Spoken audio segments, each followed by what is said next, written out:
ರುಚಿಯಾದಂತಹ chicken fry ಮತ್ತು ನೀರು ದೋಸೆ ಹೇಗೆ ಮಾಡೋದು ಅಂತ ಇವತ್ತಿನ ರೆಸಿಪಿಯಲ್ಲಿ ನೋಡೋಣ. ಇದನ್ನಂತೂ ಮಾಡೋದು ತುಂಬಾ ಸುಲಭ, ಹಾಗೆ ಒಂದೊಳ್ಳೆ ರುಚಿಯಾದಂತಹ ರೆಸಿಪಿ ಅಂತಲೇ ಹೇಳ್ಬೋದು. ಮೊದಲಿಗೆ ಒಂದು ಬಾಣಲೆಯನ್ನು ತೊಗೊಂಡು ಅದಕ್ಕೆ ಸ್ವಲ್ಪ ಕರಿಬೇವನ್ನು ಹಾಕಿ ಮತ್ತು ಸಣ್ಣ ಸಣ್ಣದಾಗಿ ಹೆಚ್ಚಿದಂತಹ ಈರುಳ್ಳಿಯನ್ನು ಹಾಕಿ ಈ ರೀತಿ ಒಂದು ಅರ್ಧ ನಿಮಿಷಗಳ ಕಾಲ ಫ್ರೈ ಮಾಡ್ಕೊಳ್ಳೋಣ. ಈರುಳ್ಳಿಯಲ್ಲಿರುವಂತಹ ನೀರಿನಂಶ ಹೋಗಬೇಕು, ಅಲ್ಲಿವರೆಗೂ ಈ ರೀತಿ ಚೆನ್ನಾಗಿ ಫ್ರೈ ಮಾಡ್ಕೊಳ್ಳೋಣ. ನೋಡಿ, ಈಗ ಫ್ರೈ ಆಗಿದೆ. ಈಗ ಇದಕ್ಕೆ ನಾವೇನು ವಾಶ್ ಮಾಡಿ ಇಟ್ಕೊಂಡಿದ್ದೀವಲ್ಲ, ಸೊ ಆ ಚಿಕನನ್ನು ಹಾಕ್ಕೊಳ್ಳೋಣ. ನಾನಿಲ್ಲಿ ಅರ್ಧ kg ಚಿಕನ್ನ ತೊಗೊಂಡಿದ್ದೀನಿ. ಈ ರೀತಿ ಚೆನ್ನಾಗಿ ಮಿಕ್ಸ್ ಮಾಡ್ಕೊಳ್ಳೋಣ. ಇದು ಅಷ್ಟೇ, ಎಣ್ಣೆಯಲ್ಲೇ ಬಾಡಿದಷ್ಟು ತುಂಬ ಚೆನ್ನಾಗಿ ಟೇಸ್ಟ್ ಬರುತ್ತೆ ಚಿಕನ್ನು.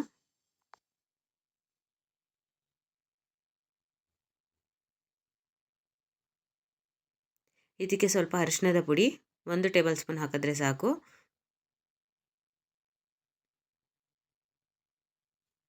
ಹಾಗೆ ಸ್ವಲ್ಪ ಉಪ್ಪನ್ನು ಹಾಕ್ಕೊಳ್ಳೋಣ. ನಾನಿಲ್ಲಿ ಹರಳುಪ್ಪನ್ನು ಯೂಸ್ ಮಾಡ್ತಾ ಇದ್ದೀನಿ. ನಿಮ್ಮ ಮನೇಲಿ ಪುಡಿ ಉಪ್ಪಿದ್ರೆ ನೀವು ಪುಡಿ ಉಪ್ಪನ್ನೇ ಯೂಸ್ ಮಾಡ್ಕೊಳ್ಳಿ. ಹರಳುಪ್ಪು ಹಾಕೋದ್ರಿಂದ ಟೇಸ್ಟು ಸ್ವಲ್ಪ ಡಿಫ್ರೆಂಟಾಗಿ ತುಂಬ ಚೆನ್ನಾಗಿ ಬರುತ್ತೆ. ಈ ರೀತಿ ಚೆನ್ನಾಗಿ ನಾವು ಹಾಕಿರೋದನ್ನೆಲ್ಲ ಮಿಕ್ಸ್ ಮಾಡ್ಕೊಳ್ಳೋಣ. ಒಂದು ಅರ್ಧ ನಿಮಿಷಗಳ ಕಾಲ ಹಾಗೆ ಬೇಯಿಸ್ಕೊಳ್ಳೋಣ. ನೋಡಿ, ಇಲ್ಲಿ ಈ ರೀತಿ ಬೇಯಿಸ್ಕೋಬೇಕು. ನಂತರ ಇದಕ್ಕೆ ಕಸೂರಿ ಮೆಂತ್ಯವನ್ನು ಹಾಕ್ಕೋತಾ ಇದ್ದೀನಿ. ಕಸೂರಿ ಮೆಂತ್ಯನ ಹಾಕೋದ್ರಿಂದ ಟೇಸ್ಟು ಸ್ವಲ್ಪ ಚೇಂಜ್ ಬರುತ್ತೆ ಮತ್ತು ತುಂಬ ಚೆನ್ನಾಗಿರುತ್ತೆ.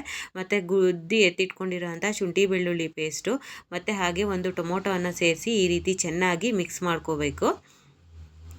ಅರ್ಧ ನಿಮಿಷಗಳ ಕಾಲ ಈ ರೀತಿ ಚೆನ್ನಾಗಿ ಮಿಕ್ಸ್ ಮಾಡ್ಕೊಳ್ಳಿ, ಸಾಕು. ನಂತರ ಇದಕ್ಕೆ ಗರಂ ಮಸಾಲ, ಜೀರಾ ಪೌಡರ್ ಹಾಕಿ ಚೆನ್ನಾಗಿ ಮಿಕ್ಸ್ ಮಾಡ್ಕೋತಾ ಇದ್ದೀನಿ. ಇದನ್ನು ಬ್ಯಾಚುಲರ್ಸ್ ಕೂಡ ಈಸಿಯಾಗಿ ಮಾಡ್ಕೊಂಬಿಡ್ಬೋದು. ನಂತರ ಇಲ್ಲಿ ನಾನು ಒಂದು ನಿಂಬೆಹಣ್ಣನ್ನು ಹಾಕ್ಕೋತಾ ಇದ್ದೀನಿ. ನಿಂಬೆಹಣ್ಣು ಹಾಕ್ಕೊಳ್ಳೋದ್ರಿಂದ ಪೀಸ್ಗಳು ಅಂದರೆ ಬೆಂದು ಪೀಸ್ಗಳು ಒಡೆಯೋ ಚಾನ್ಸಸ್ ಇರುತ್ತೆ, ಮತ್ತು ಪೀಸ್ಗಳಿಗೂ ಅಷ್ಟೇ ತುಂಬ ಗಟ್ಟಿಯಾಗತ್ತೆ. ಸೊ ಹಾಗಾಗಿ ಒಂದು ನಿಂಬೆಹಣ್ಣ ಯೂಸ್ ಮಾಡ್ತಾ ಇದ್ದೀನಿ. ಈ ನಿಂಬೆಹಣ್ಣು ಹಾಕೋದ್ರಿಂದ ತುಂಬ ಚೆನ್ನಾಗಿ ಟೇಸ್ಟ್ ಕೂಡ ಡಿಫ್ರೆಂಟಾಗಿ ಬರುತ್ತೆ. ನಂತರ ಇಲ್ಲಿ ನಾನು 2 ಟೇಬಲ್ ಸ್ಪೂನ್ ಅಚ್ಚ ಖಾರದ ಪುಡಿಯನ್ನು ಹಾಕ್ಕೋತಾ ಇದ್ದೀನಿ. ನಿಮಗೆ ಖಾರ ಬೇಕು ಅಂದರೆ ಖಾರ ಇನ್ನೂ 1 ಟೇಬಲ್ ಸ್ಪೂನ್ ಜಾಸ್ತಿ ಮಾಡ್ಕೊಳ್ಳಿ, ಇಲ್ಲ ಕಡಿಮೆ ಬೇಕು ಅಂದರೆ ಇನ್ನೂ 1 ಟೇಬಲ್ ಸ್ಪೂನ್ ಕಡಿಮೆ ಬೇಕಾದರೂ ಮಾಡ್ಕೋಬೋದು. ನಂತರ ಸಾಂಬಾರ್ ಪೌಡರನ್ನು ನಾನಿಲ್ಲಿ ಹಾಕ್ಕೋತಾ ಇದ್ದೀನಿ. ಹಾಕ್ಕೊಂಡು ಚೆನ್ನಾಗಿ ಒಂದು 5 ನಿಮಿಷಗಳ ಕಾಲ ಇದನ್ನು ಈ ರೀತಿ ಚೆನ್ನಾಗಿ ಮಿಕ್ಸ್ ಮಾಡ್ಕೊಳ್ಳೋಣ. ನಂತರ ಮಿಕ್ಸ್ ಆದ ನಂತರ ಇದಕ್ಕೆ ನಾನು ಮುಂಚೆನೇ ಬಿಸಿ ನೀರನ್ನು ಕಾಯಿಸ್ಕೊಂಡಿದ್ದೆ ಹಾಕೋದಕ್ಕೆ ಅಂತ. ಸೊ ಹಾಗಾಗಿ ಬಿಸಿ ನೀರನ್ನು ಹಾಕ್ಕೋತಾ ಇದ್ದೀನಿ. ಬಿಸಿನೀರು ಹಾಕ್ಕೊಳ್ಳೋದ್ರಿಂದ ಮತ್ತೆ ಕಾಯಬೇಕು ಅನ್ನೋ ಒಂದು, ನಾವು ಹಾಕಿದ ತಕ್ಷಣ ತಣ್ಣೀರು ಹಾಕಿದ್ರೆ ಕಾಯಬೇಕು ಅಂತ ಅಂದರೆ ಬೇಯಬೇಕು ಅಂತ ಬೇಯೋವರೆಗೂ ವೆಯ್ಟ್ ಮಾಡಬೇಕಾಗುತ್ತೆ. ಬಿಸಿನೀರು ಹಾಕೋದ್ರಿಂದ ತುಂಬ ಚೆನ್ನಾಗಿ ಟೇಸ್ಟ್ ಬರುತ್ತೆ. ನೋಡಿ, ಈ ರೀತಿ ಚೆನ್ನಾಗಿ ಕುದಿ ಬರ್ತಾ ಇದೆ. ಈಗ ಫೈನಲಲ್ಲಿ ನಾನು ಕೊತ್ತಂಬರಿ ಸೊಪ್ಪನ್ನು ಈ ರೀತಿ ಸಣ್ಣ ಸಣ್ಣದಾಗಿ ಹೆಚ್ಚಿ ಹಾಕ್ಕೋತಾ ಇದ್ದೀನಿ. ಹಾಕಿ ಚೆನ್ನಾಗಿ ಒನ್ ಟೈಮ್ ಮಿಕ್ಸ್ ಮಾಡ್ಕೊಳ್ಳೋಣ. ನಿಮಗೆ ಗ್ರೇವಿ ಬೇಕು ಅಂದರೆ ಗ್ರೇವಿ ಮಾಡ್ಕೊಳ್ಳಿ, ಇಲ್ಲಾಂದರೆ ಇದನ್ನು ಚೆನ್ನಾಗಿ ಕೂಡ ನೀವು ಇಂಗಿಸಿ ಹಾಗೆ ಬೇಕಾದರೂ ಸರ್ವ್ ಮಾಡ್ಕೋಬೋದು. ನೋಡಿ, ಈಗ ನಾನು ಚಿಕನ್ ಗ್ರೇವಿ ರೆಡಿ ಆಗಿದೆ. ಈಗ ಅದಕ್ಕೆ ಕಾಂಬಿನೇಷನ್ ಆಗಿ ನೀರು ದೋಸೆಯನ್ನು ಮಾಡ್ತಾಯಿದ್ದೀನಿ. ನೀರು ದೋಸೆ ಮಾಡೋದಕ್ಕೆ ಮೊದಲಿಗೆ ಒಂದು ಬಟ್ಲನ್ನು ತೊಗೊಂಡು ಅದಕ್ಕೆ 1 ಲೋಟ ಅಕ್ಕಿಯನ್ನು ಹಾಕ್ಕೋತಾ ಇದ್ದೀನಿ. ಅಕ್ಕಿ ಇಲ್ಲಿ ನಾನು ದಪ್ಪ ಅಕ್ಕಿಯನ್ನು ಯೂಸ್ ಮಾಡಿದ್ದೀನಿ. ನಿಮ್ಮ ಮನೇಲಿ ಯಾವ್ದು ಅವೈಲೇಬಲ್ ಇದೆ ನೀವು ಅದನ್ನು ಯೂಸ್ ಮಾಡ್ಕೊಬೋದು. ಅದನ್ನು ಚೆನ್ನಾಗಿ ಅಂದರೆ ಅಕ್ಕಿಯನ್ನು ಚೆನ್ನಾಗಿ 2 ಟೈಮ್ಸ್ ಈ ರೀತಿ ಚೆನ್ನಾಗಿ ತೊಳ್ಕೊಬೇಕಾಗತ್ತೆ. ತೊಳೆದು ನಂತರ ಈಗ ಅದೇ ಪಾತ್ರೆಗೆ ನಾನು 2 ಟೇಬಲ್ ಸ್ಪೂನ್ ನೀರನ್ನು ಹಾಕ್ಕೋತಾ ಇದ್ದೀನಿ. ಇದನ್ನು 4 to 5 ಅವರ್ಸ್ ನೆನೆಸ್ಕೊಂಡ್ರೆ ಸಾಕು, ಇನ್ಸ್ಟೆಂಟ್ ದೋಸೆ ರೆಡಿ ಆಗಿಬಿಡತ್ತೆ ನೀರು ದೋಸೆ. ನೋಡಿ, ಈಗ 5 ಅವರ್ಸ್ ಆಗಿದೆ, ನೆಂದಿದೆ. ಈ ರೀತಿ ನೆಂದಿರಬೇಕು ಅಕ್ಕಿ, ಆವಾಗ ತುಂಬ ಚೆನ್ನಾಗಿ ಬರುತ್ತೆ ನೀರು ದೋಸೆ. ಈಗ ನೆಂದಿರೋದನ್ನು ನಾನು ಒಂದು ಮಿಕ್ಸಿ ಜಾರಿಗೆ ಟ್ರಾನ್ಸ್ಫರ್ ಮಾಡ್ಕೋತಾ ಇದ್ದೀನಿ. ಟ್ರಾನ್ಸ್ಫರ್ ಮಾಡಿಕೊಂಡು ಸಣ್ಣದಾಗಿ ರುಬ್ಕೋಬೇಕು. ತರ್ತರಿಯಾಗಿ ಯಾವುದೇ ಕಾರಣಕ್ಕೂ ರುಬ್ಕೋಬೇಡಿ, ನೀರು ದೋಸೆ ಚೆನ್ನಾಗಿ ಬರಲ್ಲ. ಈ ರೀತಿ ಸಣ್ಣದಾಗಿ ಪೇಸ್ಟ್ ಆಗಬೇಕು.